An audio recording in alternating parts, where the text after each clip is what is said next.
Alright, so we were discussing matrices. Matrices क्या होता है? मैट्रिसेस एक रेक्टेंगुलर अरेंजमेंट होता है, राइट, रोज और कॉलम्स का, ठीक है।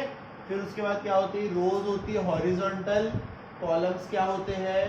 वर्टिकल। मैंने याद रखने का ट्रिक क्या बताया आपको? याद रखने का ट्रिक वेरी सिंपल, कॉलम्स याद रखो तो रोज अपने आप याद रहती। कॉलम्स कैसे होते हैं? कॉलम्स वर्टिकल होते हैं, ठीक है। कॉलम्स कैसे होते हैं? कॉलम्स वर्टिकल होते हैं, तो रोज आपको अपने आप ध्यान में रहेंगे।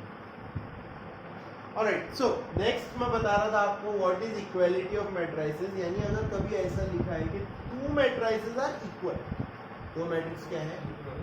अगर दो मैट्रिक्स इक्वल है तो they must be of the same order and they must have exactly same element. मतलब अगर ऐसा बोला कि A है 1 2 3 4 और अगर B मैट्रिक्स है और B मैट्रिक्स क्या है 4 3 2, सर अब ये तो इक्वल होगा, करेक्ट? क्यों इक्वल होगा? क्योंकि सर ये हो गया 2 by 2 और ये भी क्या हो गया? दो रोज है, दो कॉलम्स है, ये भी क्या हो गया? 2 by 2 और इसके भी एलिमेंट 1 2 3 4 है और इसके भी एलिमेंट 1 2 3 4 है, बराबर है। तो यहां से हमें क्या लिखना चाहिए? A is equal to B, बराबर? No, A is not equal to A equal to B है क्या? क्यों नहीं है sir A equal to B? Because ये देखो A की पोजीशन में जहां 1 है, B के टाइम पे वहां कौन है? A के टाइम पे जहां 3 है, B के टाइम पे कौन है? ऐसा नहीं चलता। सो इसका मतलब क्या हुआ कि इक्वालिटी मतलब must be of the same order and exactly same element with exact same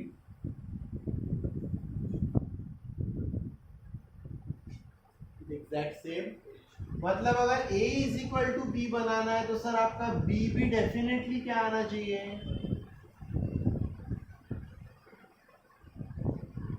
समझ में आई बात? बहुत ही टाइम पास पॉइंट है पर बताना जरूरी है, बिकॉज ऐसी भी गलतियां करते हुए मैंने बच्चों को देखा है। तो आई टेक चांसेस A और B इक्वल, सो उनके एलिमेंट भी एग्जैक्टली क्या है ना। अब इसका काम कहाँ आता है? किस टाइप के क्वेश्चन आते हैं? सो फॉर एग्जाम्पल, जैसे अगर आपको कोई क्वेश्चन ऐसे आया, कोई एक A मैट्रिक्स दिया हुआ, A मैट्रिक्स दिया आपको 6 3 7 5 8 -4, 3 को भी फन के लिए -3 बता दे। और कोई B मैट्रिक्स दिया है और B मैट्रिक्स इस तरीके से दिया हुआ है आपका, for example A plus B x minus y E plus Q, और यहाँ पे दिया हुआ है A माइनस बी और यहाँ पे दिया हुआ है आपका 2x प्लस वाई और -4 दिया हुआ है आपका P माइनस 4Q, और दिया हुआ है आपको कि A is equal to B और आपको वैल्यू पूछिए किसकी? A की, B की, X की, Y की, P की और ये 6 वैल्यूज आपसे पूछिए, राइट। सो ये क्वेश्चन हमारा 12th स्टैंडर्ड से निकलकर क्वेश्चन पहुंच जाता है हमारा स्टैंडर्ड 10th। कहाँ पहुंच जाता है? तो 10th में कैसे पहुंचा? देखो A और B दोनों इक्वल है, A की 6 क्यों पोजीशन है, एग्जैक्टली वहां पे क्या है? A प्लस बी, और A की जो 5 पोजीशन पे है एग्जैक्टली यहाँ पे कौन है कि नहीं है? सो आप क्या लिख सकते हो? A plus B is equal to what? And 3A minus B is equal to what? दोनों को ऐड करोगे A प्लस A कितना हो गया? 4A is equal to A is equal to कितना? तो A plus B is equal to कितना आ गया? 6। A की वैल्यू क्या थी? 6 माइनस 11 बाय क्रॉस मल्टीप्लीकेशन की भी आपकी वार्म अप हो जा रही है। 6 में पढ़ा था, 7 में पढ़ा था, 8 में पढ़ा था। 6 4 था 24 माइनस 11 कितना बच गया? 8। हाँ राइट। सो हम लोग 12 से निकल के आ गए। इस तरीके के बच्चे वाले क्वेश्चंस भी आपको बताना जरूरी है, क्योंकि हम आगे चल के इसमें और डिफिकल्ट लेवल के भी क्वेश्चंस बना सकते हैं। Am I clear? नेक्स्ट अगर आपको ऐसे ही सॉल्व करना रहेगा तो आप क्या सॉल्व कर सकते हो, और साथ में a और b की वैल्यू निकाली मैंने, राइट। इसी तरीके से क्या आएगा x माइनस वाई और 2x प्लस वन, राइट। वो आपके लिए छोड़ देता हूँ, लास्ट वाला लेता हूँ मैं, p प्लस क्यू कितना है और p माइनस 4q कितना है, p plus Q, p minus 4q, दोनों को क्या करेंगे, ऐड करेंगे कि सबट्रैक्ट करेंगे, ऐड कर सकते हैं। ऐड करने से क्या होगा, ना p गायब होगा ना q गायब होगा। गायब होगा मतलब एलिमिनेशन, या तो आप p को एलिमिनेट करो या किसको एलिमिनेट करो, ये पर्पस होता है। ऐड सबट्रैक्ट दोनों भी कर सकते हो, उससे कुछ नहीं होगा। टाइम पास नहीं करना है हमको, सॉल्व करना है। क्या करना है हमको, तो हम इसे क्या करेंगे, सबट्रैक्ट करेंगे। क्यों सबट्रैक्ट करेंगे, p माइनस p 0। देखिए सबट्रैक्ट करने से ये क्या बन जाएगा, p q प्लस 4q कितना हो गया, और 7 प्लस 4 कितना हो गया, निगेटिव आ गया या प्लस 4 बन गया, 7 प्लस 4 कितना हो गया, तो q की वैल्यू क्या आ गई आपकी, और साथ ही साथ p प्लस q कितना था आपका, 7 था। q को उधर भेज दोगे तो p हो गया 7 माइनस 11 बाय 7 5 का 35, 35 माइनस 11 कितना होता है। इस तरीके से फर्स्ट एक्सरसाइज तक आप पहुंच गए। फर्स्ट एक्सरसाइज में क्या-क्या टॉपिक्स है आपके, मैट्रिक्स की definition, rectangular arrangement, very different from determinant. Determinant में सिर्फ स्क्वायर अरेंजमेंट होता है। क्या होता है, सिर्फ अपना मैट्रिक्स कैसा भी रह सकता है, राइट। उसके बाद हमने पढ़ा ऑर्डर। ऑर्डर क्या होती है, रोज इनटू कॉलम्स। कॉलम्स कैसे होते हैं, वर्टिकल। जैसे ये एक और एक, दो रो है और कितने कॉलम्स है, यहाँ भी देखो दो रो है और कितने कॉलम्स है। और अगला टॉपिक हमने पढ़ा इक्वालिटी ऑफ मैट्रिसेस। दो मैट्रिक्स इक्वल कब रहेंगे, सिर्फ जब उनके एग्जैक्टली सेम ऑर्डर और सेम एलिमेंट है वो काम करेंगे। एलिमेंट्स भी ऐसे होने चाहिए कि उनकी पोजीशन के साथ सेम है। मतलब अगर मैं यहाँ से 8 को देखता हूँ तो डेफिनेटली 8 के इक्वल में कौन आएगा, 2x प्लस वाई ही आएगा, बाकी कोई आएगा क्या। That is equality of matrices, यानी दो मैट्रिक्स कब इक्वल होते हैं। Am I clear. आगे बढ़े हम लोग, नेक्स्ट टॉपिक पे हो जाए। Yes, what is the name of the next topic, types of matrices. देखिए अच्छे से। 3.1 exercise operation of matrices. Life पे आएगा अभी अपन, आनी है ना, क्या है, operation of matrices. Operation of matrices. Yes, operation on matrices. Operation देखो, ऑपरेशन यानी क्या होता है, फर्स्ट थिंग, आप जब भी बचपन से पढ़ रहे हो मैथमेटिक्स, मैथमेटिक्स की एक ही थीम है, पहले आपको कोई तो भी नया टाइप सिखाते हैं, ठीक है, फिर उसके ऑपरेशन सिखाते हैं, फिर उसकी प्रॉपर्टी सिखाते हैं। जैसे फॉर एग्जांपल आपने पहले नेचुरल नंबर पढ़ा स्कूल में, नेचुरल नंबर के ऑपरेशन सिखाया। ऑपरेशन मतलब क्या, प्लस माइनस डिवाइड मल्टीप्लाई, ठीक है। फिर उसके और एडवांस ऑपरेशन भी पढ़े आपने, जैसे कि स्क्वायर रूट हो गया, स्क्वायरिंग हो गया, उसमें फंक्शंस अप्लाई करना हो गया, वो बात की बात, राइट। लेकिन आप टाइप पढ़ते हो, टाइप के बाद क्या पढ़ते हो, ऑपरेशन, ऑपरेशन के बाद क्या पढ़ते हो, प्रॉपर्टी। इसी तरीके से 12th में भी अभी आप आए हो ना, तो 12th में आप पढ़ोगे matrix, this is new kind of algebra. फिर इसके ऑपरेशन पढ़ोगे, फिर उसकी क्या पढ़ोगे, आगे थोड़ा सा पढ़ोगे तो नए टाइप के आएगा वेक्टर। ये अभी से क्यों बता रहे हो सर, नए टाइप का आएगा क्योंकि आप फिजिक्स में पिछले साल पढ़ भी चुके। वेक्टर्स का भी क्या पढ़ोगे आप, plus minus addition of vectors, triangle law of addition वगैरह पढ़ा आपने, पैरेललोग्राम। वेक्टर्स का मल्टीप्लिकेशन भी होता है, dot product and cross product, है ना। फिर उसके बाद क्या पढ़ोगे, उसकी बराबर है कि नहीं है। इसी तरीके से फिर और आगे बढ़ोगे, अगला लेसन क्या आएगा आपका, अगला लेसन आएगा आपका डेरिवेटिव। डेरिवेटिव में भी क्या होता है, कैलकुलस में डेरिवेटिव में भी आप क्या पढ़ते हो, पहले डेरिवेटिव निकालना पड़ते हो, फिर उसके बाद उसमें प्रोडक्ट रूल आता है, क्वोशंट रूल आता है कि नहीं, u इंटू वी आता है, u अपॉन वी आता है, राइट। फिर उसका एंटी भी आता है, एंटी डेरिवेटिव, जिसको आप लोग इंटीग्रेशन बोलते हो। एंटी डेरिवेटिव क्या बोलते हो, इसी तरीके से तो अपन मैट्रिक्स में भी वही करेंगे। पहले अपन ने पढ़ा व्हाट इज मैट्रिक्स, क्या है मैट्रिक्स, इक्वल मैट्रिक्स कौन से होते हैं। अब अपन पढ़ रहे हैं उसके ऑपरेशन। क्या पढ़ रहे हैं उसके? पहला ऑपरेशन क्या पढ़ेंगे? एडिशन। पहला ऑपरेशन क्या पढ़ेंगे? ठीक है, देखो एडिशन का मतलब ही सब्ट्रैक्शन होता है। एडिशन का मतलब ही क्या होता है? ठीक है, और एक्चुअल में मल्टीप्लिकेशन यानी डिवीजन है और एडिशन यानी सब्ट्रैक्शन। आप बोलोगे सर ऐसे कैसे एडिशन यानी सब्ट्रैक्शन? बेटा नंबर लाइन पे अगर आप बढ़ा रहे हो that is called as addition, कम कर रहे हो that is called as subtraction. समझ में आई बात? कोई बड़ी बात नहीं। सर क्या हुआ अभी भी क्लियर नहीं हुआ। देखो सबसे पहले एडिशन होने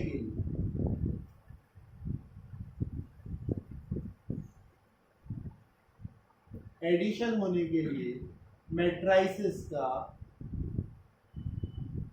ऑर्डर सेम होना कंपलसरी है। ठीक है, कंपलसरी, मैंडेटरी, चॉइस नहीं है, रहना ही चाहिए।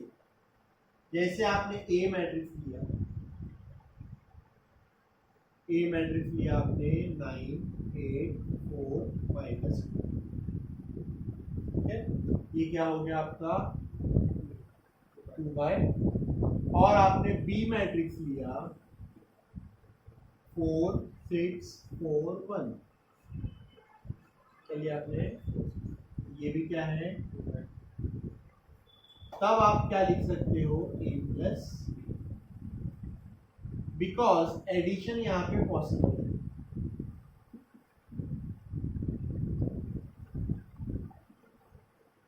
एडिशन यहाँ पे क्या है ना? 9 के साथ कौन ऐड होगा? 4। 8 के साथ कौन ऐड होगा? 6। 4 के साथ कौन ऐड होगा? -2 के साथ कौन ऐड होगा? Very simple. So that is equal to 9 + 4 13, 8 + 6 14, 4 + 4 is -2 + 1 is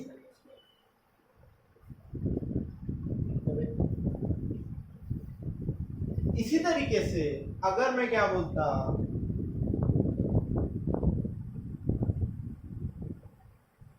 क्या निकाल के दिखाऊं मैं? a - b, right. So a - b में क्या आता बेटा? a आता सर आपका 9 8 4 -2 माइनस, देखो कैमरा में दिख रहा है क्या? है ना? उधर का नहीं दिखेगा, ये दिखेगा, ये दिख रहा है? हाँ हाँ दिखा 4 6 4 1। हाँ, अब मैंने दोनों के बीच में सिर्फ प्लस की जगह क्या लिख दिया? तो 9 - 4, 9 4 से ही माइनस होगा। 9 - 4 कितना आ गया? 8 - 6 कितना आ गया? 4 - 4 -2 और -1 कितना आ गया? इसीलिए बोल रहा था addition is nothing but subtraction, subtraction is nothing but addition. कोई प्रॉब्लम नहीं है वहां, बराबर है कि नहीं है? अब इसमें क्या आ रहा है? हम क्या पढ़ रहे हैं? ऑपरेशंस। पहला ऑपरेशन क्या पढ़ा? एडिशन के साथ क्या कंप्लीट हो गया? अगला ऑपरेशन एक पढ़ने से पहले ये मिटा सकता हूँ, समझ में आ गया अच्छे से? अगला ऑपरेशन एक पढ़ने से पहले हम लोग पढ़ेंगे स्केलर मल्टीप्लिकेशन। क्या पढ़ेंगे हम लोग? Actually it is not scalar multiplication, it is multiplication bye a scalar, multiplication of a matrix by a scalar. Scalar मतलब बच्चों सादी भाषा में अगर बोले तो कांस्टेंट नंबर। कांस्टेंट नंबर को क्या बोलते हैं? ऐसा जो सिर्फ नंबर है, जिसमें कोई डायरेक्शन वायरेक्शन नहीं है। ये वेक्टर लेसन में देखते बैठेंगे, वो बात की बात है। लेकिन अभी आप समझो multiplication of matrix by scalar. Scalar मतलब क्या? एक कांस्टेंट नंबर। ठीक है, ये प्रॉपर्टी बहुत इंपॉर्टेंट समझाना क्यों है? बिकॉज 5 6 2 1 ये प्रॉपर्टी समझाना बहुत इंपॉर्टेंट इसीलिए क्योंकि स्केलर मल्टीप्लिकेशन एक ऐसी प्रॉपर्टी है जिसमें मैट्रिक्स और डिटरमिनेंट अलग अलग है। मैट्रिक्स और डिटरमिनेंट क्या है? बहुत अलग अलग। ठीक है, जैसे अगर मैं यहाँ पूरे इस मैट्रिक्स को अगर मैं 10 से मल्टीप्लाई करूँ, इससे मल्टीप्लाई किया मैंने 10 से, तो ये भी पूरा मैट्रिक्स 10 से मल्टीप्लाई होगा। 5 6 2 1, राइट? मल्टीप्लाई हुआ तो इट विल बिकम 50, 60, 20 और 10। लेकिन अगर ये डिटर्मिनेंट लेसन रहता तो ऐसा नहीं, ठीक है। डिटर्मिनेंट लेसन आएगा तब आप देखेंगे कि अगर सर आप डिटर्मिनेंट को किसी एक स्केलर से मल्टीप्लाई करते हैं, किसी नंबर से मल्टीप्लाई करते हैं, या तो एक कॉलम मल्टीप्लाई होता है या तो एक रो मल्टीप्लाई होती है। एक रो मल्टीप्लाई होती है या फिर क्या मल्टीप्लाई होता है, हर एक जन मल्टीप्लाई होता है क्या, नहीं। लेकिन ये क्या पढ़ रहे हैं अभी आप, मैट्रिक्स मल्टीप्लिकेशन, क्या पढ़ रहे हैं, matrix of by a scalar, right. So आप इसमें क्या करेंगे, हर एक एलिमेंट को मल्टीप्लाई करेंगे, राइट। जैसे सेकंड एग्जांपल लेता हूं मैं, यहाँ लेता हूँ एग्जांपल। एग्जांपल के लिए ये जगह खाली है का, ए मैट्रिक्स है फॉर एग्जांपल 2 - 1 - 4 3 0 6 5 0 -2, राइट। सो किसी से मल्टीप्लाई करते हैं, किससे मल्टीप्लाई करते हैं, 6 से मल्टीप्लाई करते हैं, 6 ए कर दो, 6 से क्या आंसर क्या आएगा बताओ, -6 -24 18 0 36 30 0 this is multiplication of a matrix by a scalar, right. So addition पढ़ाते पढ़ाते एडिशन कंप्लीट किया, फिर उसके बाद में ये स्केलर पढ़ाया, राइट। फिर इसके बाद में ऐसा पढ़ाने का रीजन मेरा ये, सपोज आपको ए मैट्रिक्स दिया हुआ है, राइट। आपको साथ में क्या दिया हुआ है, एक बी मैट्रिक्स दिया हुआ है। ए मैट्रिक्स को थोड़ा और बढ़िया बनाते हैं, है ना, इसको बनाते हैं -6, इसको कर देते हैं 4 और इसको कर देते हैं 3, राइट। और एक बी मैट्रिक्स भी दिया हुआ है, बी मैट्रिक्स है -1 4 2 3 5 एंड 7। इसका ऑर्डर क्या है, 2 रोज है और 3 कॉलम है, याद रखो 2 × 3 रो इंटू कॉलम, 2 रोज है और 3 वर्टिकल कॉलम्स हैं, ओके। नाउ सिंपल एडिशन करने की जगह मैं यहाँ पे क्या करता हूँ, इसीलिए मैंने आपको क्या पढ़ाया, multiplication of a matrix by a scalar. Addition के बाद multiplication of matrix by scalar, मतलब ए को किससे मल्टीप्लाई करना पहले और बी को किससे मल्टीप्लाई करना। सो क्या आंसर आ जाएगा, आप देखो ए को 3 से मल्टीप्लाई कर रहे हैं, यहाँ पे 3 से मल्टीप्लाई कीजिए, 3 5 दा 3 6 दा -18, 3 4 दा 12, 3 2 दा 3 1 दा एंड 3 3 दा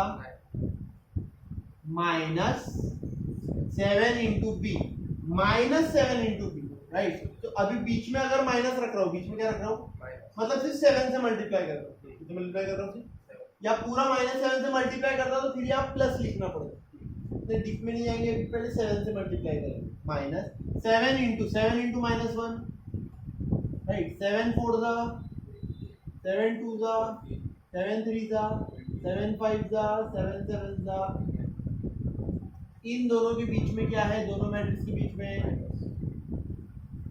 15 माइनस -7, तो सर ये बन जाएगा 15 माइनस इंटू माइनस 15 + 7 -18, और ये है -20, -18 और कितना है, तो -18 और -28 कितना होता है,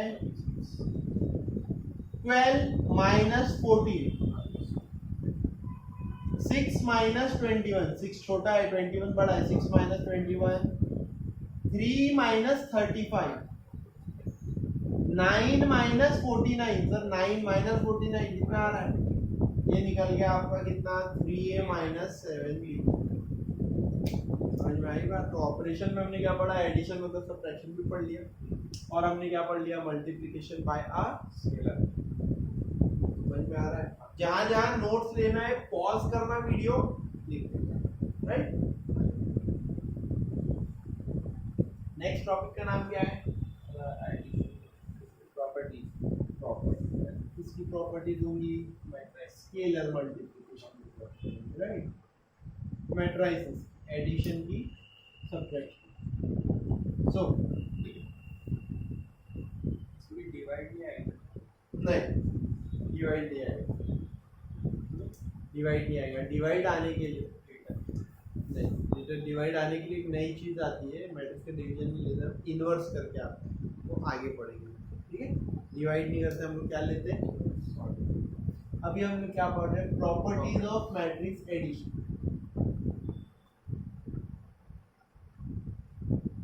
मैट्रिक्स एडिशन की properties, very important properties, very easy properties, कुछ भी नहीं है, बच्चों वाली प्रॉपर्टी है। पहली प्रॉपर्टी है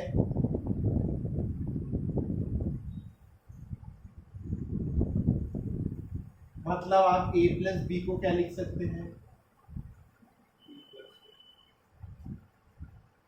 मतलब आपके टीचर क्या बोलेंगे, अब इसका एक एग्जांपल लेके दिखाओ। एग्जांपल लेके दिखाना पड़ेगा हमें।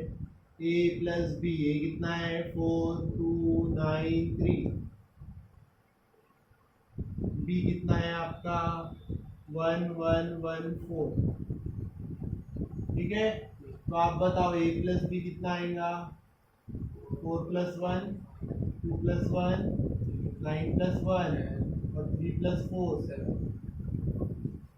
और b प्लस a करोगे तो भी कितना आएगा?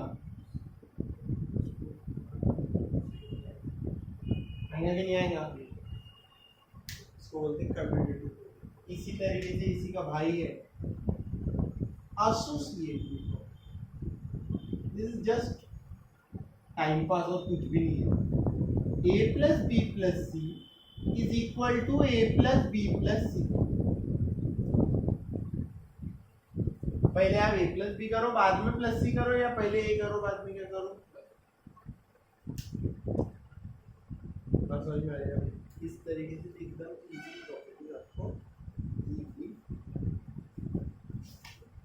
ठीक है, नेक्स्ट टॉपिक क्या है आपका? Application of matrix.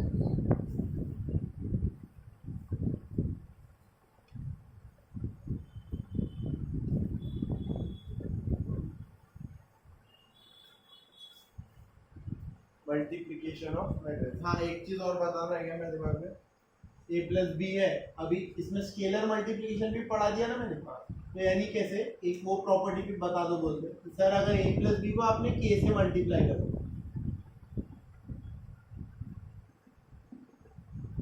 बराबर, मतलब आपका है समझ लो a minus 6b, 5a minus 6b, और आपने इसको क्या किया?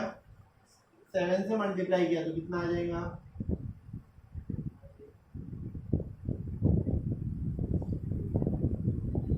छोटे बच्चों को भी पढ़ा सकते हैं अपन, 4th स्टैंडर्ड वाले प्रॉब्लम। तो यहाँ तक जो सारे टॉपिक्स में आपको एकदम क्लियर हुआ है। Very good. Next topic, the name is, क्या है नेक्स्ट टॉपिक का नाम? Application of matrix. ये लेसन का पहला part topic, actual main topic, multiplication of matrix. बाद में इसकी प्रॉपर्टी भी पढ़ेंगे, हम सब पढ़ेंगे। जितना हमने आज वार्म अप किया, मैट्रिक्स क्या होता है ये सीखा। मैट्रिक्स के बाद मैट्रिक्स को ऐड कैसे करते हैं, सबट्रैक्ट कैसे करते हैं, उसको ऑर्डर क्या होता है, रो इनटू कॉलम, रो इनटू कॉलम। रो हॉरिजॉन्टल होती है, कॉलम वर्टिकल होती है। अगले 2-3 दिन आप यही हर वीडियो में देखते रहेंगे, हर वीडियो में सुनते रहेंगे ये चीज। अब मैंने क्या लिखा है बोर्ड पे? Multiplication of matrix. ये पहला इंपॉर्टेंट है, पहला थोड़ा डिफिकल्ट है। दो मैट्रिक्स का multiplication, scalar multiplication, matrix into matrix. क्या पढ़ा आपने? सबसे पहले ये याद रखो, मैट्रिक्स इनटू मैट्रिक्स बोला तो पहले क्या होना चाहिए? दिख रहा है ये? लिखा हुआ दिख रहा है? क्लियर? Thank you. सबसे पहली चीज होती है मैट्रिक्स इनटू मैट्रिक्स में कन्फर्मेबल। ये वर्ड को ध्यान में रखो सर। कन्फर्मेबल मतलब क्या? कि मैट्रिक्स इनटू मैट्रिक्स हो भी रहा है या नहीं। हर मैट्रिक्स दूसरे मैट्रिक्स से मल्टीप्लाई नहीं होने वाला, याद रखो। मैट्रिक्स इनटू मैट्रिक्स कैसा होना चाहिए? Conformable, very important. Now, what is this confirmable? What is this? So conformable की ऐसी डेफिनेशन है कि अगर दो मैट्रिक्स कन्फर्मेबल है तो उनका प्रोडक्ट होता है। तो कन्फर्मेबल किसको बोलते हैं? अगर ए मैट्रिक्स है आपका, ए मैट्रिक्स का ऑर्डर है, फॉर एग्जांपल ए मैट्रिक्स का ऑर्डर है m इंटू n, क्या ऑर्डर है, और ये मल्टीप्लाइड है बी मैट्रिक्स से, इससे मल्टीप्लाइड नहीं। तो अगर a इंटू बी आपको पॉसिबल बनाना है तो ये चीज दिमाग में रखो, m इंटू n, b का ऑर्डर n से ही स्टार्ट होना चाहिए। b का ऑर्डर किससे स्टार्ट होना चाहिए? ऑर्डर का मतलब क्या होता है? Rho into, right. सो हम लोग कंफर्मेबल की डेफिनेशन कैसे लिखते हैं कि अगर if two matrices are conformable for multiplication, conformable for multiplication यानी कि मल्टीप्लिकेशन के लिए कंफर्मेबल है। मीनिंग ये होता है उसका कि कॉलम या number of columns of first matrix, number of column of must be equal to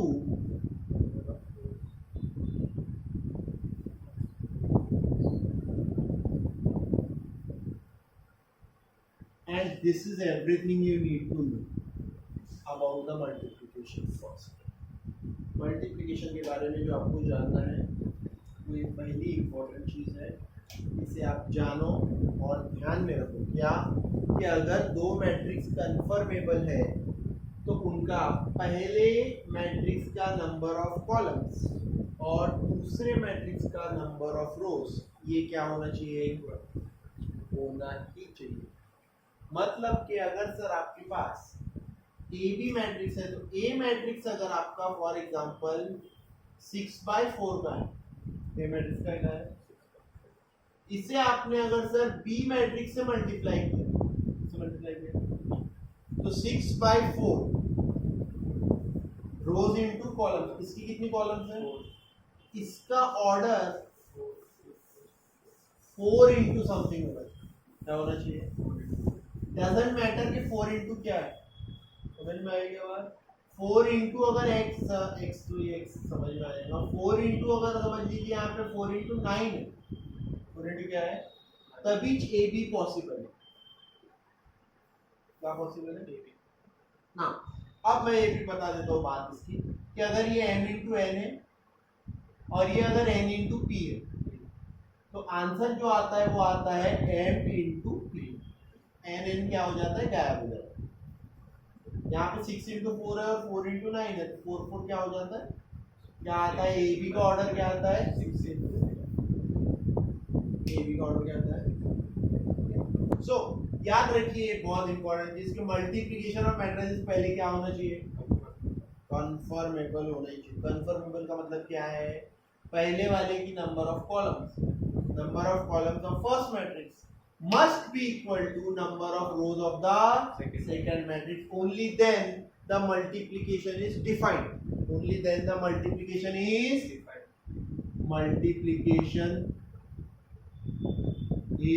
defined. तभी आपका मल्टीप्लिकेशन एग्जिस्ट करेगा। इसी वजह से देखो आप, जैसे फॉर एग्जांपल ये वाले एग्जांपल में a क्या है? 6 इंटू 4 और b क्या है? तो 4 सेम है तो ये कितना बन गया? लेकिन अगर यहाँ पे आप b इंटू ए निकालते हो, जैसे b लेता हूं मैं 4 इंटू और a क्या लेता हूं मैं, a कितना है हमारा? 6 इंटू, तो ये देखो 4 इंटू 9 और 6 इंटू ये कितना है? ये कितना है? दोनों सेम है क्या? नहीं है दोनों सेम। मतलब यहाँ पे बी ए